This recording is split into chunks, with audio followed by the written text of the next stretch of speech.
So far we spoke about patent, you get economic benefits for it, you get recognition for what you have invented.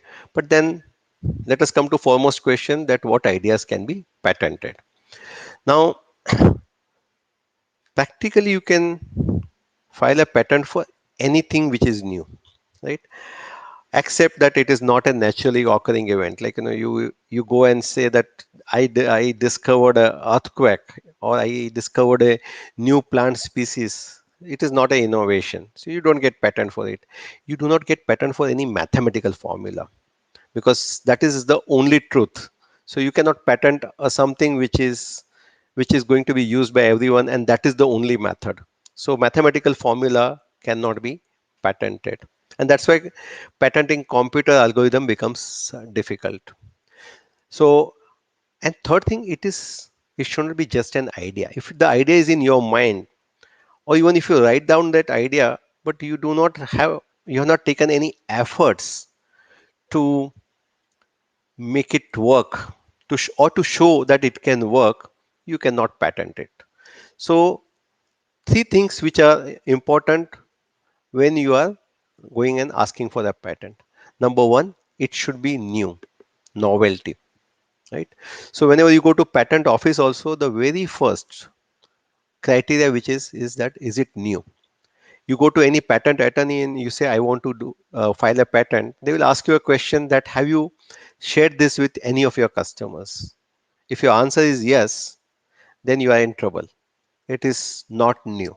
So first thing is it should be new. It should not have been disclosed to anyone. Second criteria is it should not be so obvious. Your patent should not be such that it can be realized by some steps which are obvious to it. Like for example, you have a chemical compound. Those who understand chemistry, you have a chemical compound and you find out a way to make it is in a crystalline form. Is it a innovative step? The court decided that it is not an innovative step, because how to create crystals of a chemical compound is a well-known process. It is known to others. So though your idea is new, nobody has tried it, nobody is making crystalline form of this compound. So idea is new, but there is no innovative step involved. So this is something which crystallization is known to everyone, so it is not so obvious that you should get benefit of it.